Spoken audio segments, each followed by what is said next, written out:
Assalamu alaikum and welcome. I'm your host, Hannah Zaberi, and this is another episode of Justice for All Now. Thank you for watching us on Muslim Network TV.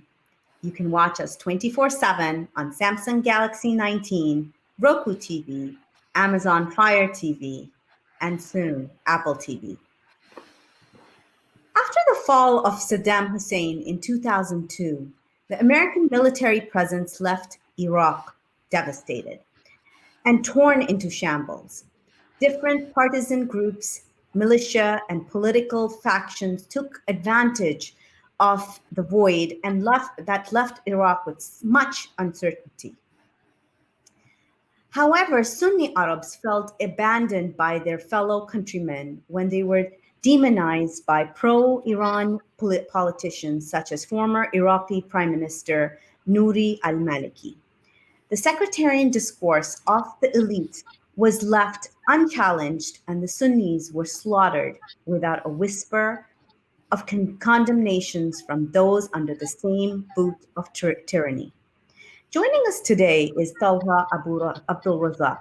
Tallha Abdulrazaq is a researcher at the University of Exeter's Strategy and Security Institute in England. He is also an award-winning academic and writer with a specialization in Middle Eastern strategy and security affairs. He's also the winner of the 2015 Al Jazeera Young Researchers Award. Thank you so much for joining us, Tallha. Thank you for having me. So welcome to the show. Please introduce yourself, your work to our audience, and describe your work in a little bit more detail. Sure. Well, I've been affiliated with the University of Exeter for quite some time now. I did my master's there, and my PhD studies also there.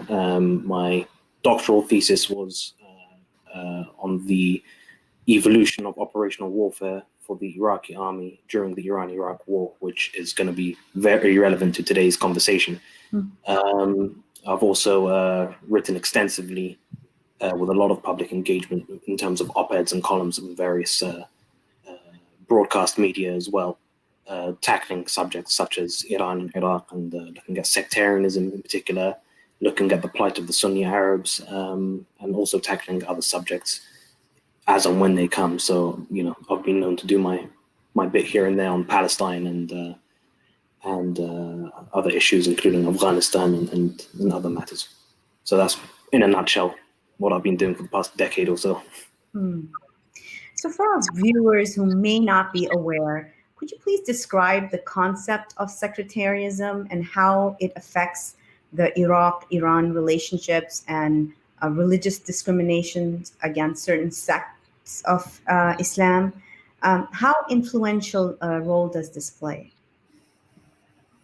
Well, sectarianism is the idea of, having different sects and hating another sect on the basis of their beliefs. So it's similar, you could say, to the idea of any kind of irrational hatred. So, for example, if you're looking at racism, hating someone on the basis of their ethno-cultural background, the way they look, the way they dress, whatever. Similarly, sectarianism in the Islamic sense, anyway, is when people from a certain sect openly exhibit hatred and disdain for another sect who calls themselves Muslim. So obviously, there's a lot of discourse that goes on about, obviously, who gets to call themselves Muslim, who doesn't get to call themselves Muslim. Is it enough to just say the Shahada, or, are there, sort of pillars upon which that Shahada should be based? Declaration of faith in Islam, and how you ought to, at least from a minimalistic point of view, behave to be considered a Muslim. So, for example, not killing other Muslims, probably being one of them, wantonly, that is. So when we're looking at in the Iraqi context, the issue of sectarianism is fairly old. It goes back to even the times of the Ottoman Empire, even earlier, but we kind of see the roots of today's sectarianism in those days, where the Ottoman Empire, which was obviously a Sunni Muslim Khilafah, was almost constantly at war with the Persian Safawi empire based in modern day Iran. So that kind of continuous clash between the two across various periods of time. Always Iraq was in the middle of that conflict because of where it's positioned. It's very strategic location. It was known as, some Arabs even call Iraq Jumjumat al-Arab, which means the skull of the Arabs. And, others call it al-Bawab al-Sharqiyya, which means the eastern gates of the Arab world, because it's literally at the frontier between the Arab world and the Persian-speaking world, and obviously in that case that's Iran. So whenever the Ottoman Empire and the Safavis would clash, it was usually in those areas, and it was usually the Iraqi people, the Muslims living there, who had to suffer. When we're looking at the kind of the sectarian makeup of Iraq itself, we've also got issues in terms of the tribes. So you've got some tribes that lean towards Shi'ism, you have other tribes that are Sunni, and you have some tribes which are mixed. So you've got different branches of different tribes that would, nominally they're from the same, larger tribal structure, but they will have different religious beliefs, different beliefs within the various sects of Islam. So predominantly you're looking at Ithna Ashari Shi'ism, which is known in English as Twelver Imamism, and then on the Sunni side is more of the orthodox Sunni Islam, along the lines of, many Iraqis are Hanafi, and the further north you go, the more Shafi'i they become. And that also mixes in with the Kurds who live in the north, predominantly are Shafi'i as well.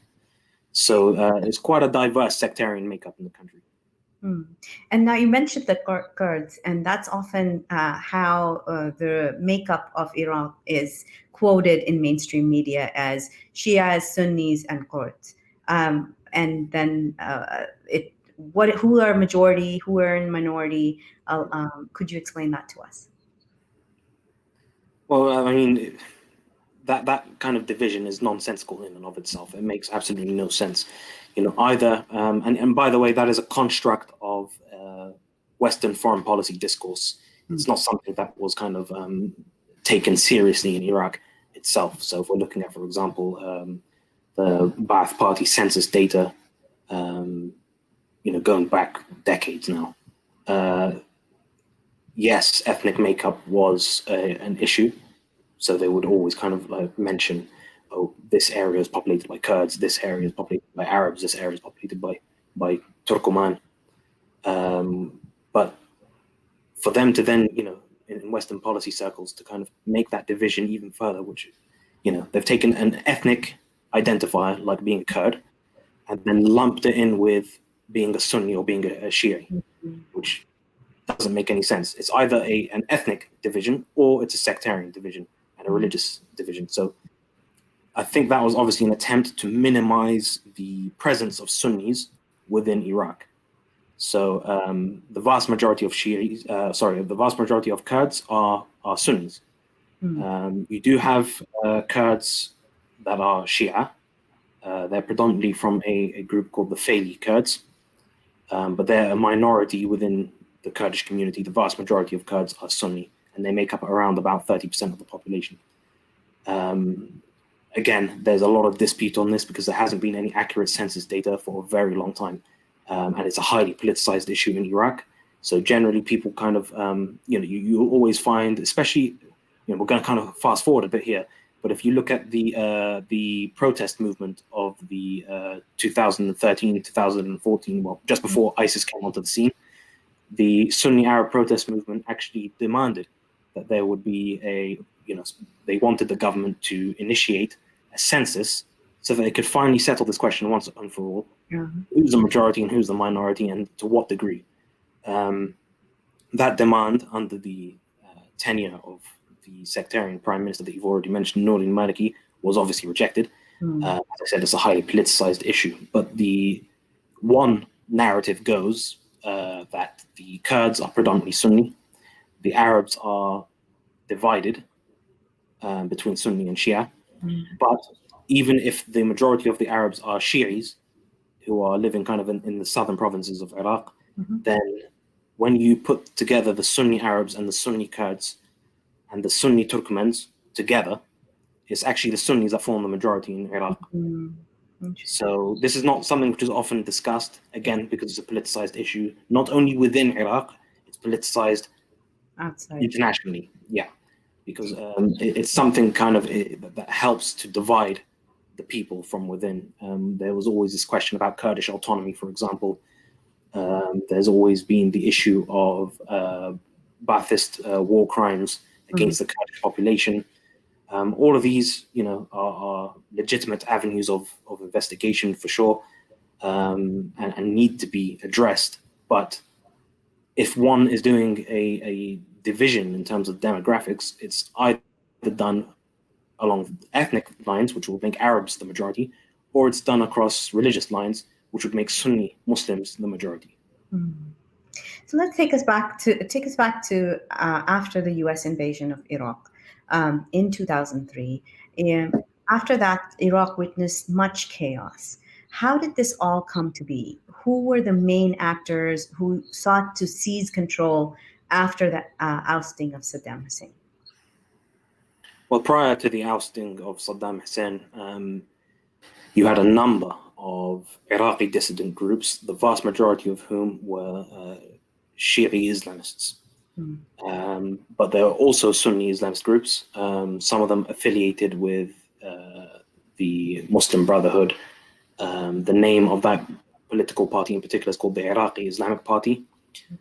That's a separate subject because the Iraqi Islamic Party and the Muslim Brotherhood as a movement, there's a kind of a schism between them now in Iraq today because of the actions of the party and how it's being perceived to have been subservient towards the Iranian agenda. So a lot of the core Muslim Brotherhood movement within Iraq are not happy with this, which has caused a schism. And in terms of the other opposition groups, you've obviously got the Kurdish nationalist groups who are predominantly led by Masoud Barzani with the Kurdish Democratic Party, and Jalal Talabani, who back then, he's passed away now, but back then he led the Patriotic Union of Kurdistan Party. So they are rival parties, but the one thing they had in common was that they had severe issues with the Iraqi government. They were separatists for many decades. They fought insurrections against the Iraqi army on numerous occasions and lost each time, despite the amount of damage that they caused. So all of these groups were kind of ready for the picking. So when you're looking at US foreign policy, even British foreign policy, and how they gathered these people together prior to the invasion, it happened actually in London here. There was a meeting at the Paddington Hilton, I believe, and this was well reported in the British press, The Guardian, and so on, where they basically gathered all of these dissident groups together. They made them sign the declaration. When I say made them, they were all too willing to sign because they wanted a piece of the pie, and especially in terms of the Shia Islamist groups who are backed and supported by Iran, and their links go back to Iran from the days of the Iran-Iraq War, when they fought alongside the Iranian military against the Iraqi military. So they fought against their own country, essentially. It was obviously in Iran's interest for these people to be involved in the post-war political process. And so they made sure that they would have maximum representation there.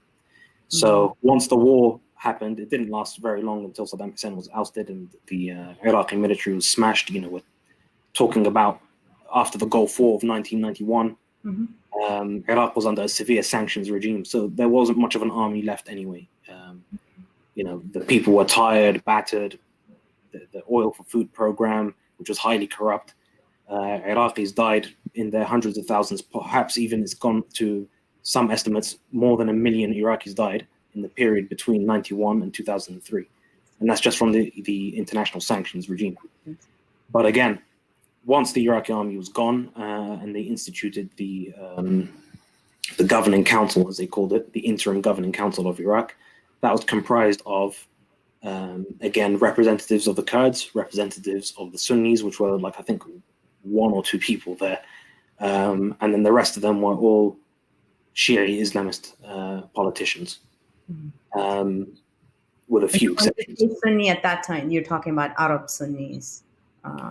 Sunni Arabs, yeah, but also there were Kurdish Sunni representatives there as well. And I say that in using the religious identifier as well, because their politics was not. So I'm referencing a specific individual here called Dr. Mohsen Abdelhamid, Okay. who is Kurdish, but he is his leanings are Islamist. So he doesn't buy into the whole ethnic divisions and everything like that. His viewpoint is purely from an Islamic Brotherhood perspective. So that's why I mentioned Kurdish Sunni to differentiate him from the Kurdish nationalists. Okay. So this governing committee, they basically take turns to rule Iraq, but obviously it was the United States that was ruling under Governor Paul Bremer. And that lasted up until the first Iraqi elections, which were again shambolic. We haven't had proper, effective elections in Iraq, despite nominally being a democracy. Again, that's because the way that the Iraqi political system post 2003 was set up was done across sectarian basis. So, I mean, we've all seen what's happened in Beirut recently. Lebanon suffers from the exact same thing, where the executive office and the Speaker of Parliament and the President and all of that is divided along sectarian lines. It's the same thing in Iraq. The president has to be a Kurd, the prime minister has to be a Shi'i, and the Speaker of Parliament is a Sunni. So that's written down in the constitution. Yeah. So how did Iraqi Shias manage to amplify themselves to the forefront of Iraqi politics and military, and how has the Iraqi political culture developed? So you've explained how it's part of the constitution, but how did they amplify themselves to get to the forefront? It's very simple. It's basically through Iranian support going back decades. So Iran made sure that these people were there, they were funded, they were living in exile in London, for example, kind of, I suppose, as I am now. It's difficult for me to go back to Baghdad, very dangerous. But while they were living in exile, they were supported by the Iranians. They made relations with, obviously, when Saddam Hussein became enemy number one, the first thing that Western governments are going to do is look for actors, Iraqi actors, who could be of use to them. And these people were ready and willing to help out, because obviously all they want in their mind is to overthrow the Iraqi government, whatever the cost. And because they act as proxies to Iran, the inevitable result of that is that these people essentially hand Iraq over to the Iranians on a silver platter. And considering the history of conflict between Iraq and Iran, again, stretching back to the Ottoman Empire, into the modern era with against the former Shah of Iran, and then 8 years of war with Khomeini, who was the founder of the Islamic Republic of Iran in 1979. The war started in 1980, ended in 1988, and then there was continuous strain and tensions between the two powers. And especially as Khomeini wanted to export his Islamic revolution, as he called it, to other Muslim countries, starting with Iraq. So he wanted to export radical Twelver Shi'ism, his version of Shi'i political Islam, into Iraq, and he wanted to use the Shi'i population of Iraq to achieve that. What the Iran-Iraq war showed, and in many ways this is kind of reflecting in the current protest movement today in Iraq, it showed that the Iraqi Shi'is viewed themselves on the whole, I'm talking about the common everyday man, they viewed themselves on the whole as Iraqis. They viewed themselves as distinct from the Iranian Shias. They viewed themselves as, they don't necessarily have to listen to the Ayatollahs in Iran. They prefer to listen to Iraqi Ayatollahs, for example. So there's always been that kind of division. And apart from a few, like I said, these Shia Islamist groups during the war who fought on the side of the Iranians, on the whole, the rank and file, many of them, we're talking about tens, hundreds of thousands even, of these soldiers who fought for the army of Iraq under Saddam Hussein were Shias. And they fought against Iran for 8 years. So these kind of sectarian divisions that we're seeing didn't exist in the way that's kind of commonly being portrayed. So the common narrative goes like this: Saddam Hussein persecuted the Shi'is based on their sectarian identity. Mm-hmm. That's utter nonsense. Saddam Hussein would work with absolutely anyone as long as they did not threaten his throne. Mm. And there are countless examples of Sunni Arab families. I mean, like my family, for example, Sunni Arab predominantly, but mixed heritage with Kurdish and Turkmen blood. But on the whole, we're Sunni Arabs, you could say. We're supposed to be kind of the elite of the elite. But I grew up in the UK for a reason. Yeah. You know, when I was a kid, Saddam Hussein was in power. It was dangerous to go back. Why? Because my family opposed his rule. And that was the case for anyone who opposed his rule. You know, on the flip side, if you supported him and if you made clear that you're going to be of service to him, then you are more than welcome. You know, you'd be given positions of rank in the military, the police, and many officers in the Iraqi army. And I'm not talking about junior ranks like lieutenants and captains and so on. I'm talking about full generals were Shia. So did they maintain their power after Saddam Hussein left? Are these the same people that are in power now, or did those sort of leave and this is a new batch of Shia leadership? It's kind of a mix of both. So we're looking. There's one Iraqi MP, a woman called Hanan al-Fatlawi. Her and her brother were both card-carrying Baathists. Okay. And it's really funny because, you know, she's like the most hardcore kind of anti-Sunni Shi'i Islamist politician in parliament. You know, she always comes out with abrasive comments and inflammatory remarks, trying to whip up sectarian hatred. And what happened was, because obviously the Ba'ath Party is now in exile, but they've maintained a lot of their records. So there was a website at the time, and they exposed her and her brother, saying, "Look, this is your membership data. You know, when you signed up, here's your photo, here's your membership, and here's your name, and look, here's your signature as well. You're a Ba'athist." And why that's important is because the Iraqi government post 2003, at the encouragement, you could say, not even at the encouragement, is at the direction of the United States, instituted what's known as a Debatification process. The idea being, it's kind of like post-World War II Nazi Germany, for example, when they were trying to get rid of all the Nazis within the German state, kind of denazification. Basically, the same thing happened. And the only difference is that in Iraq, under Saddam Hussein, for you to get any kind of position of influence or power, you would have to be a Ba'athist. So even a school teacher, for example, if that school teacher had ambitions to become a principal, you'd have to sign up to the Ba'ath Party, because it has to be someone that they trust, more or less. So there are many millions of Ba'athists in Iraq, at least on paper. But the de-Ba'athification process unfairly and disproportionately targeted Sunni Arabs. So someone like Hanan al-Fatlawi, who's a Shi'i, for example, Shi'iyya, and her brother, who's a Shi'i. Not only was he a Ba'athist, by the way, he was also an officer in the Republican Guard, which was the elite Iraqi force under Saddam Hussein.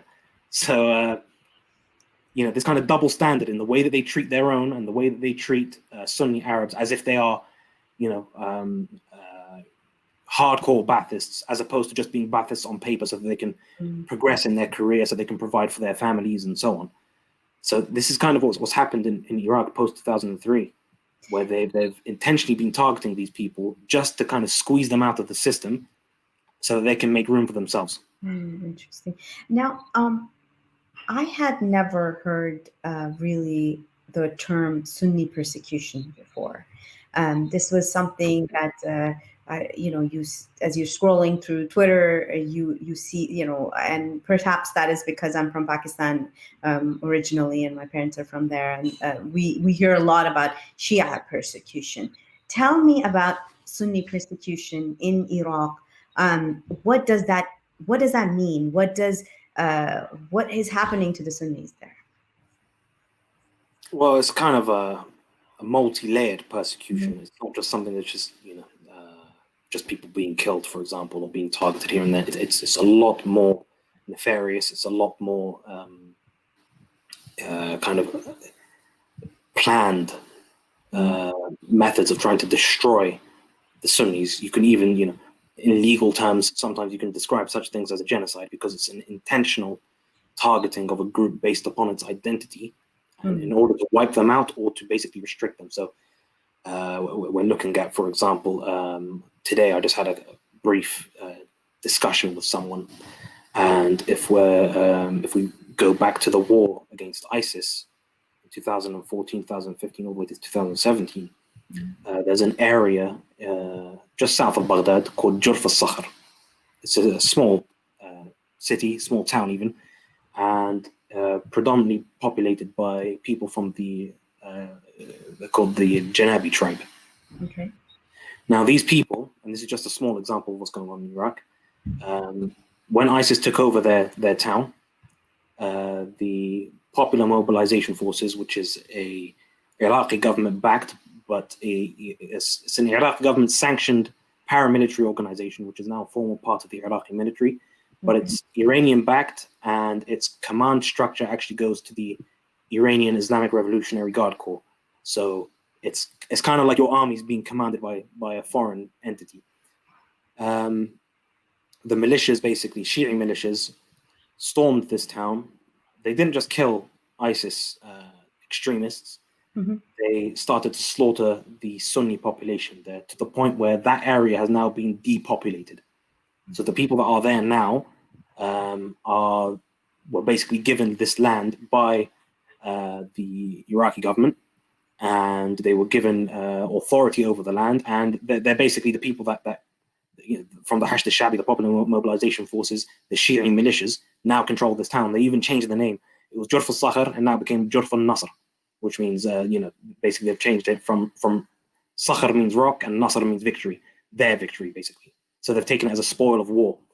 To date, and the war on ISIS has been over for some time. Everyone's told us, yeah, we won, and the Iraqi government and democracy and all that nonsense. To date, the inhabitants of that town are not allowed back. They've just been kicked out. They're living in displacement camps. There are millions of Iraqis who are still living in displacement camps. Iraqis from cities like Fallujah, for example, in Anbar province. Again, a Sunni city. Ramadi, another Sunni city. Tikrit, another Sunni city. Mosul as well, which is the most famous of them all. Another Sunni city. All of these cities were absolutely leveled. And again, the excuse was, fighting terrorism, combating ISIS, restoring Iraqi sovereignty and rule, and all the kind of the patriotic sounds were made. Yeah, but in actual fact, this was done by the government in Iraq, and yes, supported by Iran. Yes, directly by Iran. So it wasn't only just the Iraqi security forces; it's also their allied Shi'i militias. And even if we're looking at the security forces, just say, for example, the federal police. The federal police are controlled by the Interior Ministry. Now, since 2003, that ministry has been controlled by one organization called the Badr Organization. The Badr Organization is headed by a man called Hadi al-Amiri, and there is video footage of him from the 1980s during the Iran-Iraq war, fighting on the side of the Iranians. So, this guy is one of their lackeys from going back, decades. This year is going to be the 40th anniversary of the beginning of that war. So, he's not a young man, and this goes back a long, long way. And that hatred has been brewing for decades. So when they got power, they this is the federal police I'm talking about, as well as Shi'i militias belonging to Muqtada Sadr, who's constantly being feted in the Western press as anti-Iranian when he's not. They basically formed death squads and went around Iraqi neighborhoods. So, for example, you had a mixed neighborhood in Baghdad. They'll find the Sunni residents there and slaughter them. They would kidnap them. I mean, this happened to my uncle. It's a bit graphic, but I think your audience needs to know what happens. I mean, I think there's a lot of fear about confronting this because no one wants to be called sectarian, and that's the kind of the weapon that they use. Is they accuse you of sectarianism to silence any debate. It's like when any criticism of Israel suddenly becomes anti-Semitism. Iran and its lackeys in Iraq do exactly the same thing. The second you start to criticize them on what they're doing to, so-called fellow Muslims, according to them, we're all Muslims. So, but when you point out what they're actually doing there, they're like, oh, you're sectarian, you're takfiri, you're ISIS, you're Al-Qaeda, so on and so on. So what happened to my uncle, for example, this is in the middle of Baghdad, the capital city.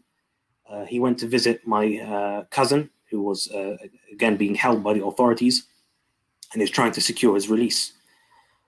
He was then kidnapped, just taken off the streets, alongside my other cousin who was going with him. And a few days later, my aunt received a phone call, and she said she could barely understand what he was saying from how much he'd been tortured. And they just wanted her to hear his voice so she could verify it was him. They then spoke to her saying, demanding, I can't remember the exact figure now, but we're talking about tens of thousands of dollars, which in a war-torn country is hard to get. But my aunt went along and with the rest of the family and everything else, tried to basically get this ransom together. They took the money and they killed him anyway. So my cousin still hasn't been found to this day, by the way. So we don't know whether he's alive or dead, but he's probably dead. My uncle was found, and they couldn't identify him except for a distinct birthmark on his leg. And what they did, they basically pulled out his fingernails. They'd used power drills on his body. They used chemicals to burn him. They pulled out his eyes, and he was completely disfigured when they found his body. And this was going back, we're not talking, this is pre-ISIS. This is before even Al-Qaeda was such had a powerful presence in Iraq during, talking about 2006, something like this. This is as things were flaring up in terms of Al-Qaeda and Sunni extremist groups who do exist. But the problem is that whenever you try to confront them, the government, that is, and the Shia militias, they basically characterize every single Sunni who opposes the government is either an Al-Qaeda sympathizer or Al-Qaeda themselves, or now these days, ISIS. Nice. They call them Daesh. Yeah. And they'll justify, oh, we killed these Daesh. They're just normal people who just happen to disagree, or they attended a protest. And so that level of sectarian hate has not gone.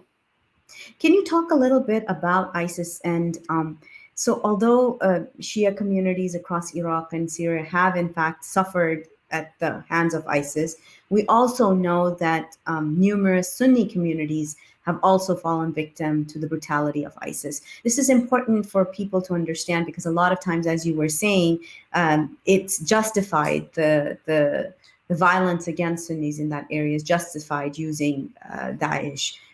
So what are your thoughts on that? Well, as you were saying, Sunni communities have also suffered. When we're looking at the prime example of this is Mosul itself. Mosul is one of the biggest cities in Iraq. It's a Sunni city predominantly, and when ISIS took over and the way that they ruled it, they were absolutely draconian, and you could be executed for any number of reasons. You could be arrested and tortured for any number of reasons, and clearly the people that were living there are Sunnis. So if what they were saying is true, that is, ISIS and Al-Qaeda only targeted the Shias, then how does one explain Mosul, for example? Even, I saw footage, I remember, from when news crews accompanied the Iraqi security forces in Fallujah, and they showed footage from inside one of these ISIS so-called police stations. And they had cages which were basically barely fit for animals, and they were shoving humans in there to basically force them into a cramped situation so that they're in pain, and they would torture them in those cages. And these, again, Fallujah is a Sunni city. So it's again, it's irrelevant as to the sectarian identity. What is relevant is the kind of the expression of power. So as long as you play along with that power and you don't upset them or you don't oppose them, and you follow all of their rules, then they won't, inflict this brutality on you. The second that you do, though, even in the most minor ways, like there are some people, like, I'm not saying smoking is a great habit or anything like that, don't get me wrong, but people could be flogged for smoking. Just ridiculous. And the kind of the violence that they would inflict on people for what is seen as a minor infraction, and it's a very common habit across the world. healthy or not. It doesn't deserve a flogging. Exactly. I wanted to talk, like, there's the persecute the what is the incidents that are being taking place. I want to, perhaps if you could expand on that. You called it, perhaps, the elements of genocide. Can you explain that to us? That, because we I'll do give a you lot a of anti-genocide work, and to hear, this it's, we would love to have a deeper explanation of that. sure. I mean, look, genocide is when you actively try to, more or less, in simplistic terms, erase an ethnic group or religious group or any kind of group on the basis of their identity, and you use military means to do so, including the sterilization of women, as we're seeing with what the Chinese are doing with the Uyghur Muslims, and in Iraq, for example, just going again back to the Fallujah example, when they were trying to recapture the city from ISIS, there was numerous reports coming from Human Rights Watch and Amnesty International and a number of, international human rights watchdogs, and almost 650 Sunni men and boys basically were taken prisoner, were dragged to a farm, more or less, and were beaten to death. Some of them with iron pipes. They were shot. Some of them were cut up. And these were reports of survivors. And that kind of just dropped off the news agenda. It didn't take that long. It was just maybe a couple of weeks of shock. And then people kind of went back to the usual news cycle, looking for the next atrocity.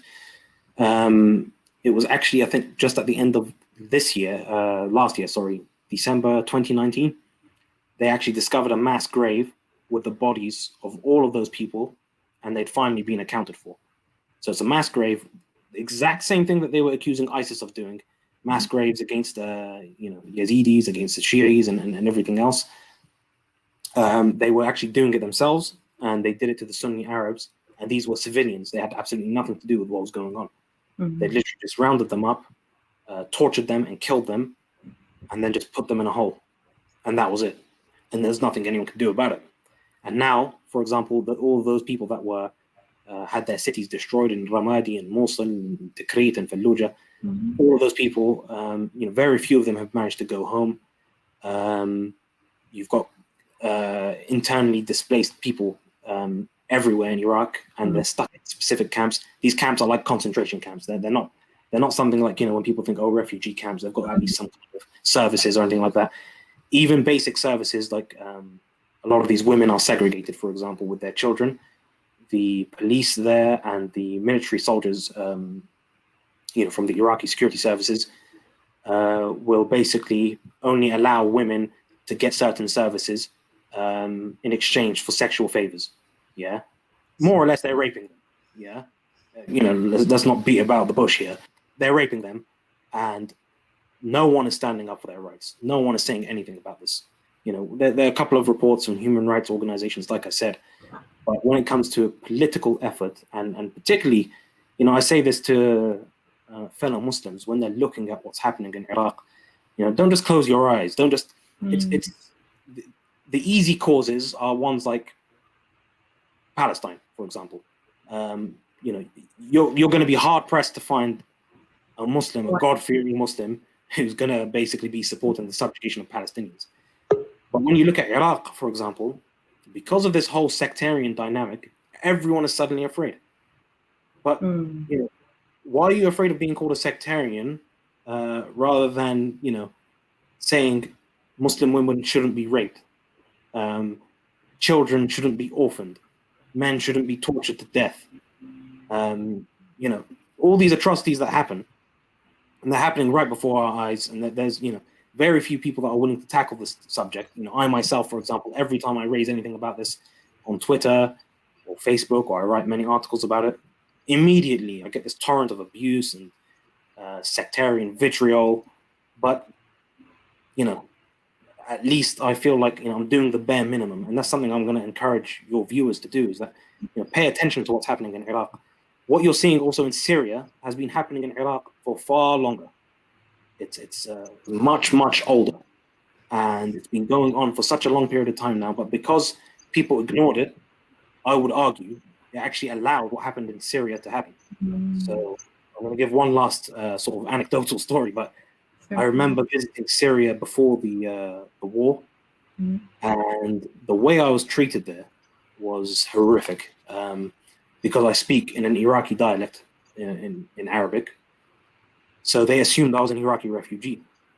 And the way I was treated was really badly. And this was kind of common, I noticed, across the Arab and Islamic world, is that there's kind of this general ignorance towards what's happening in Iraq, sometimes a bit of a cautiousness. I don't want to get involved in sectarian things. No one's telling you to be sectarian, yeah? But at least stand in solidarity with your brothers and sisters who are suffering. Some things are clear as day, and don't allow people to hide behind the wall of sectarianism just to protect and defend their own sectarian actions, slaughtering people willy-nilly, and raping your fellow Muslims, and dispossessing them of their homes and their possessions. If it's deplorable when Israel does it, then it's deplorable when Iran and Iranian-backed groups do it. Absolutely no difference. So that moral equivalence needs to be applied across the region. And this is something, honestly, until you look at it deeper, you don't know. And this is why we're having this show today, is because things like this, you go on this thread and someone put together a actual incidents that have been taking place over just this past couple of years, and it opens up your eyes. And honestly, those of us in the United States, we often gloss over what is happening there unless you are from that region, or you're from your personal family might be affected. We sort of a lot of us, we don't write about it. I haven't read much, and a lot of you know that I edit a major Muslim platform, digital magazine, and we don't get many people sending in articles about this, because it is seen as something that is sectarian, and it's or there's just general, we have so many other fires to put out that this is something that we've sort of moved on from. And just reading this open, I was horrified, and I encourage all of you to, and I'm really grateful for Tallha to be here. He's not only an impacted person, but you've spent how long researching this, Tallha? All my life. All of your life, subhanAllah. And is there any maybe my question should be, what do you think can change the status quo? I think we're still starting to see some changes. So if we're looking at the current present Iraqi protest movement, like I said previously, Sunnis were simply just pushed to one side as, oh, it's okay to kill them, they're Al-Qaeda supporters, or they're with ISIS or whatever. And it's kind of sad to say this, but a lot of that narrative was actually bought by the Shi'i population. Because what do they do to maintain control over these people? And you have to bear in mind that there's a lot of religious corruption here, even. So if we're looking at the Shi'i mullahs and the ayatollahs and whatever, they're entitled to what's known as a khumus payment, which is a fifth, which means that basically the disposable income of one of their followers, a fifth of it goes to the ayatollah. So imagine how much money they're making, raking in from hundreds of millions of people around the world. So to maintain control over these people, they put them in fear of, if the Baathists come back, and Baathist is more or less is a euphemism for being a Sunni, you're going to lose all of the freedoms that you've gotten over the past X amount of years since 2003. And then, if we allow Al-Qaeda to win, then they're going to slaughter you and your families. If we allow ISIS to win, they're going to kill you. They're going to do this. They're going to do that. And obviously, Al-Qaeda and ISIS don't wish them well. But they don't wish any Iraqi well, or any sane human being well. They've got a specific worldview that they want to impose on people. And anyone who disagrees with that worldview, it's legitimate to kill them. Simple as that. Whether they're Sunni, Shi'i, Christian, they don't care. But by making it into a Sunni issue, so the people that are coming to kill you are Sunnis, a lot of the people actually bought this narrative. And it's unfortunate because when the Sunnis were protesting peacefully in the protest camps in 2012, 2013, they got very, very little support from the Shi'i population. Mm-hmm. Now, though, with the defeat of ISIS and the absolute decimation of the Sunni population, what's the Iraqi government going to blame now for all the corruption in the country, the lack of electricity? In Baghdad, it's 52 degrees. Degrees centigrade, Celsius. So, it's unbelievably scorching hot. Mm-hmm. And they don't have electricity in Iraq. One of the most energy-rich countries on the planet has no electricity, regular electricity, to be able to power air conditioning units, fans, and whatever else. And this affects all Iraqis. It doesn't matter what ethnic background you're from. It doesn't matter what sectarian background you're from. It's going to affect you. If we're looking at Shi'i majority areas like Basra, for example. In Basra, which is in the south, the river there is so polluted that people, if you just Google Basra water crisis, you'll see that just a couple of years ago, and this problem is ongoing, by the way, but just a couple of years ago, actually made the news, where thousands of people were hospitalized because of how poisonous the water there was. So what's happening now is that the common Shi'i is getting affected by the exact same things that the common Sunni was complaining of. Same corruption, the same persecution, not to the same level. Like, they're not rounding up Shi'is en masse and slaughtering them, not like what they did with the Sunnis. But still, they do round some of them up, like political dissidents and so on, and torture them and kill them and assassinate them and do all sorts. So now that they're starting to feel the brunt of this Iran-backed brutal regime, they're also taking to the streets. So since last October, there have been several large-scale protests. Hundreds of protesters were killed. And when you see something like this, it's going to cause you to react, because ultimately, even if you're looking at the protesters' chants, they're saying Iran barra barra, which means Iran out. Yeah. So if the kind of the heartland that you're relying on is saying this, there has to be some kind of change. And if you don't change, then frankly, I foresee some kind of civil war, because no one can handle this indefinitely. You cannot live like this. No one can raise a family like this. No one can achieve any dreams like this, irrespective of what you may feel towards another sectarian group in the country. When your government does this across the sectarian divide, then you have to take a stand against it. And I think that's what we're going to see ultimately. And if nothing changes, it's just going to degenerate into even more violence. SubhanAllah. We, and you see what happened in Syria and what continues to, and you don't, just the thought of that, a civil war after decades of war, ever since the Iraq-Iran war, it just, our du'as and prayers are for the people of Iraq, and it's subhanAllah, it's very important. Thank you so much for being here and opening up our eyes to this. It's important for us to be talking about it. It's important to be sharing this, and we hope we can, expand on this, inshallah, in the future, and let what can be done here, social justice movements here, anti-genocide movements here, to get them involved in speaking up against this.